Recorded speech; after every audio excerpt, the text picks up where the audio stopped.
really pleased to welcome both Nick and Tim from the band to the show. Welcome. How are you guys doing over What's up, there? guys? Doing Good. How's it pretty going? well. How you doing? Good. Going really well. You must be absolutely hyped at the moment because today you released and celebrated the 30th anniversary of the Black Album with that cover of Sad But True. You've been teasing this for a minute, so are you pretty pumped to not only celebrate, but also throw the cover out? Finally, everyone can hear it. Yes. Yeah, we are. We worked super hard on it. Just trying down to grind to the bone to make sure that we did everything we could to really show this song justice. Really make Metallica proud on this one. Yeah. My big question with cover songs in general, and this is something the interview queen and I have discussed in the past as well, is, there's really two different approaches to a cover song, right? There's one that's a complete deconstruction where you take these raw elements of a song and do a whole new thing with it. And then there's like the really faithful rendition where you try to capture everything about the original. And then there's everywhere in between. So for the two of you, and when approaching Sad But True, where did you sort of land on that spectrum about what you wanted to do? We wanted to do it right.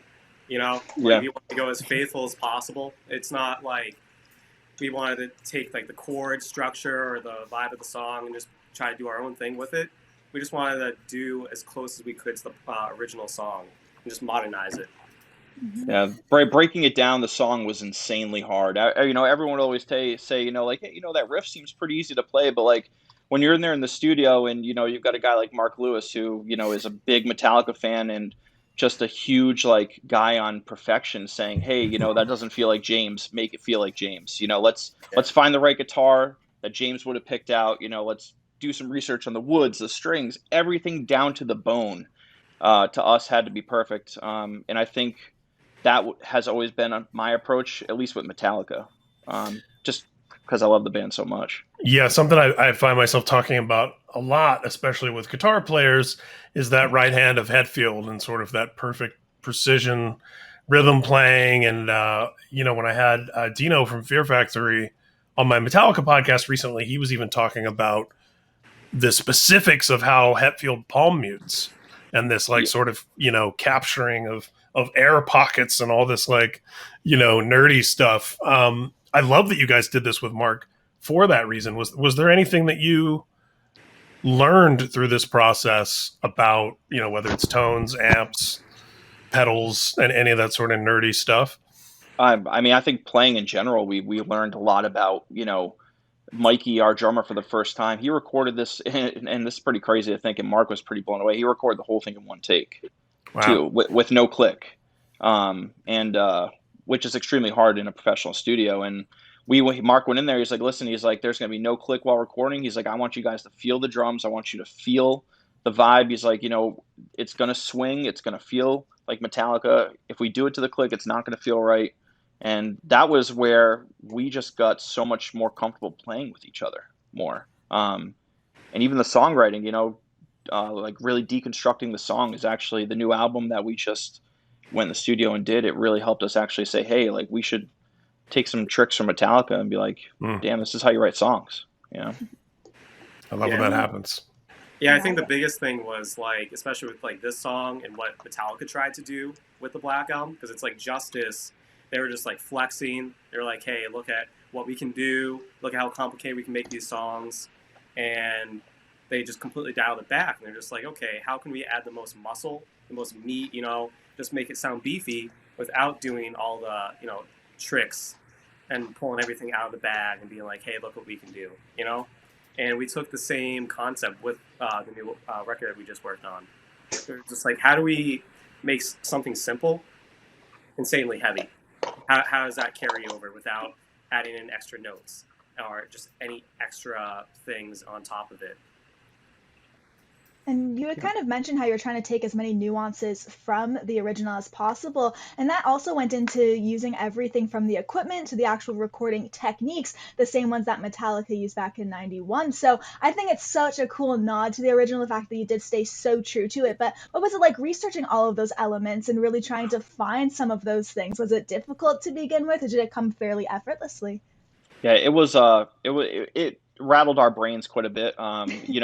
you gotta really dig deep in the vaults. I mean, that stuff isn't easy to find online. You got to look through a lot of like audio forums, and I mean, we broke down stems that we found on YouTube with Mark that were like, okay, well, hey, there's a cowbell here. We need to be playing a cowbell. Like, there's a shaker here. There's all these, crazy instruments after watching like the Black Album documentary video where like Yeah. Bob Rock was just like, listen, guys, here's a table of crazy shit. Go nuts. And Yeah. and you just see Lars beating on stuff, and Mark's like, yeah, he's like, we have to really psychoanalyze this and be like, man, did he like flush a toilet and did they put it on there? Like, who the hell knows? Because Bob Rock he was just an absolute genius behind saying, guys, let's get weird. Let's drop these guitars down to G standard and get strange, Yeah. And man, Yeah. it worked. It worked. The guitars were easy because it's like being a big Metallica fan growing up. Like these are the two that we used. So this is the one I used in the video. I also use it for the leads. And then this is my Gibson Flying V. There's my finger. That we use for the rhythm tracking. Because like just growing up, seeing like, because especially as an aspiring musician, you kind of look up to your heroes and say, okay, what are they using? What do I got to use to kind of sound like that? So like I kind of collected these over the years to that. This is like the James guitar. This is the Kirk Hammett kind of Dave Mustaine style one, even though he's not Metallica, but Well, his fingerprints are all over Metallica. Yeah, There's exactly. no denying that. Yeah. Waiting and for if- that. I try to keep him out of the conversation because it's just like it can either get really sour or like that, It's Well, like- well, and of course, Mark Lewis, did that most recent and I think best remix of "Killing Is My Business," which has a Metallica song on it for all intents and purposes. Yep.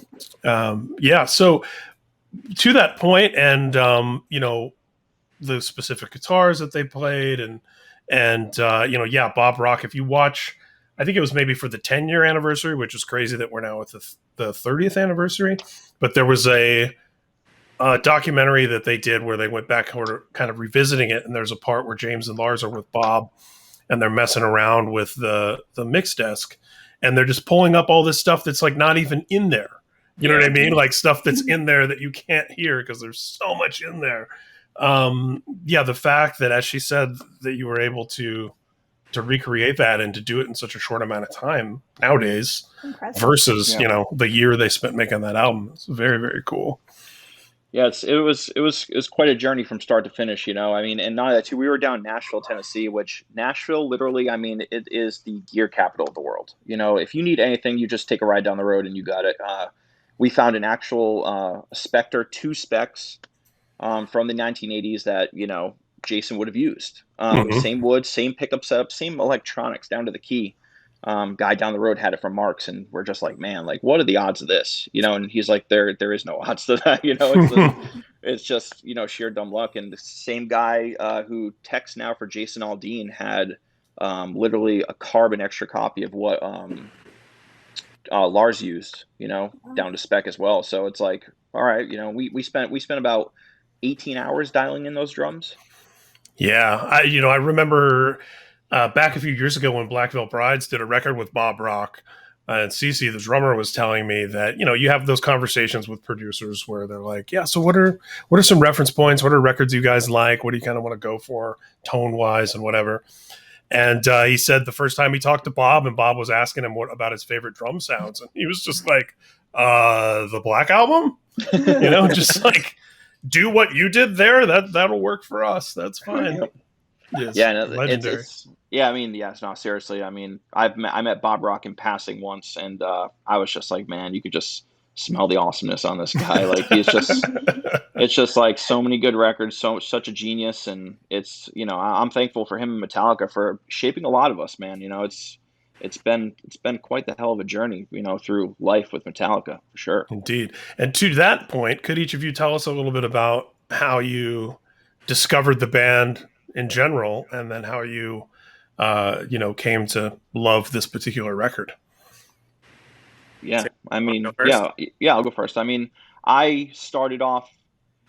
It's kind of crazy, I was probably about 11, 12 years old, and I saw them like right after they released Some Kind of Monster, live. It was like 2001. They were on tour, like Linkin Park and something like that. I remember doing research videos. I'm like, oh, this band Metallica, they're so sick. And then back in the days when the internet was a little slim. But you know, I had my mom buy me all the CDs up to the Black Album because I really didn't care for much afterwards because I just wanted fast, heavy, heavy, heavy, heavy, you know. And I remember just going to see them live for the first time, you know, not like their best point, like after some kind of monster documentary came out and people were just like, man, this band's falling apart. But like, man, I was so in love. I didn't care. You know, I was just like, man, whatever this band has gone through, I don't give a shit because they are just heavy, fast. You know, they have character, they have attitude. And ever since then, I saw James playing. I was like, I want to be as tight as him. I want to play like him. And this is what I want to do for the rest of my fucking life. That's it, you know, and Amazing.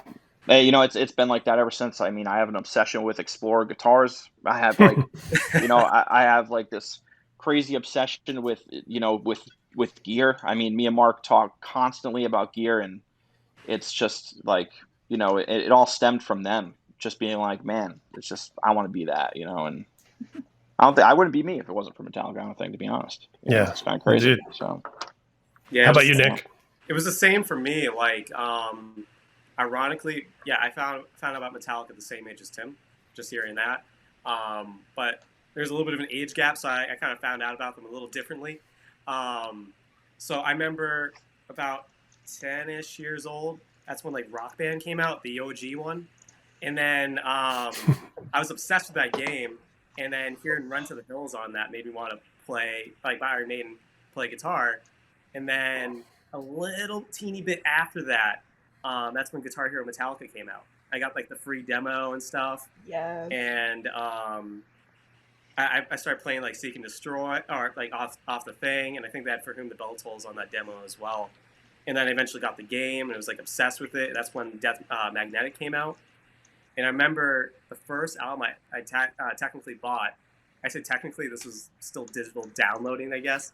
But I bought Death Magnetic off the iTunes store. Amazing. And just from there, just wanted to learn Metallica songs. You know, like the first one I ever learned was Seek and Destroy. So like that one has a near and dear place to my heart, which is also why I have the white Gibson V, because, you know, Kill 'Em All, James. Yeah. I was immediately thinking about the Kill 'Em All era, and, you know, Kirk holding the flying V over the crowd, and in the Cliff 'Em All video. Oh, sorry, I didn't mean to cut you off. No, go ahead. I just think of like James holding up the actual vinyl. Yeah. He's like, which one of you guys want a free vinyl? You know, and just throws it out, and everyone just destroys it. And like just seeing that video and seeing all those songs, it just made, I'm like, yo, I gotta get a white V. You know, like this is sick. That's awesome. And then from there is that I just learned all the Kill 'Em All songs, learned just everything, like basically in progression, because I was just like kind of growing with it as I kind of got a little bit older by like a month or so at a time or whatever. And then from there, that was it. Their playing style kind of was ingrained in me.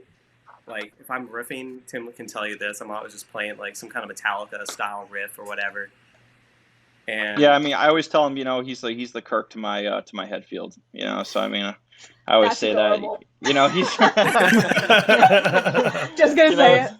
You know, it's like he's got those nice buttery, softy solo hands, and I'm just like, dude, I'm gonna smash this guitar with my fucking fist, and just I'm gonna play till I bleed, you know, like as hard as I possibly can. And it's kind of cool. We have that dynamic between us too. You know, he's more the shredder. I'm more of the guy. It's like I'll lock in the rhythm and stand in front of that microphone all day long. So. Hey, dude, I got the hair for it. You know, I was gonna say, there's even like we're all thinking it. Visually, it works with both of you too. Yeah, it's funny. I have the Kirk Hammett pop figure, and like, cause I was like, oh, how sick would it be to get like, because I know they make the custom pops. I'm like, I don't even need to get one. They already make it. You know, it has the V and everything. And like, yeah. That's great.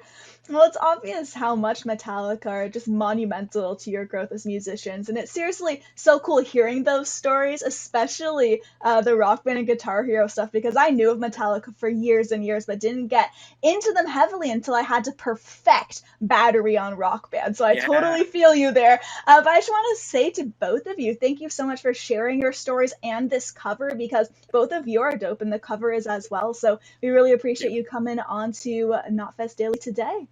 Thank you guys so much for us. Thank you for having us. Seriously. Of course. Ryan, anything you want to add or ask right before we sign off? Because Mr. Toomey has a show in just a couple of moments. Indeed. And shout out to our friend Mr. Toomey, who's coming right up. Yes, and you can check out the Kingsmen cover of Sabbath True on YouTube. It's arriving, kind of simultaneously with a whole bunch of this Blacklist stuff that's happening. Today is the 30th anniversary of the record, and this year is the 40th anniversary of the band. So crazy. Yeah, cheers. Always fun to talk Metallica. Yep, absolutely. Yes.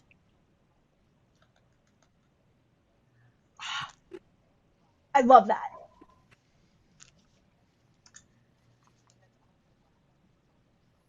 All right, so folks, for our spin of the day, what it typically is, for those familiar and for those not, is we'll pick a couple of songs and we'll have the chat vote in a poll which they would like to listen to. So for today's spin of the day, we are going to have our awesome guests from Kingsmen along with Ryan and myself each pick a track off of the Black Album, and then we're going to have the chat vote on which they would like to hear as we play the show out.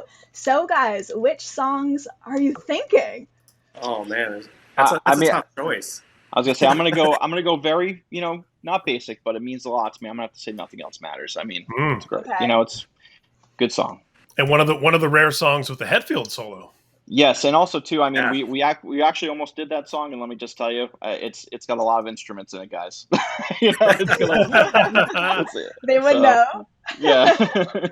Yeah, we heard it all, and we were like, "Yep, nope, sound true." Yeah. That's so good.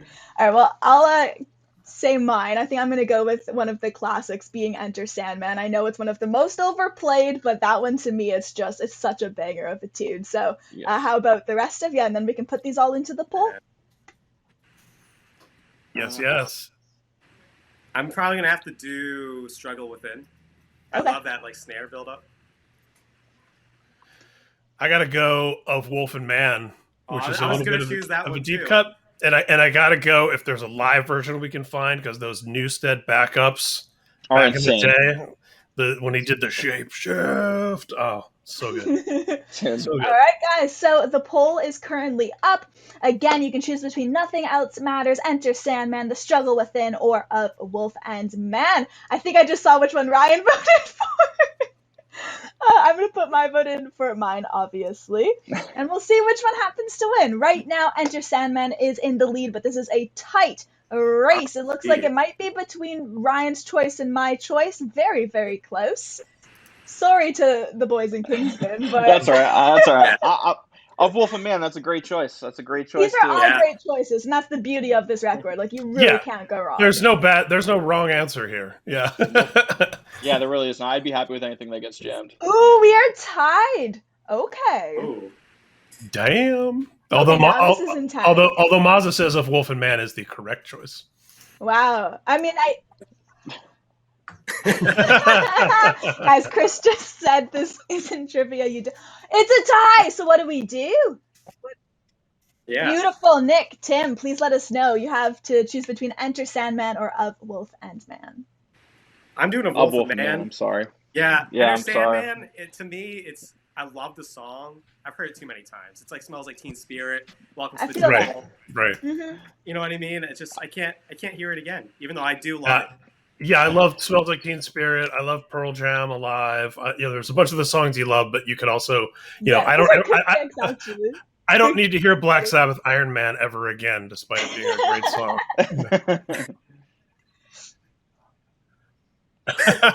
Ouch to me. Wow. Okay. That's too Amazing. Funny. All right. Amazing. So, folks, here is Of Wolf and Man. Again, thank you so much to our guests in Kingsmen for jumping on. Thank you to awesome guys. Thank you. Ryan J. Downey. Everybody, once again, I'm Alicia, too. I will see all of you tomorrow for yet another episode. Stay rad, keep safe, and I'll see you very soon. Here's some Metallica for you. Interview Queen out. Bye, everybody.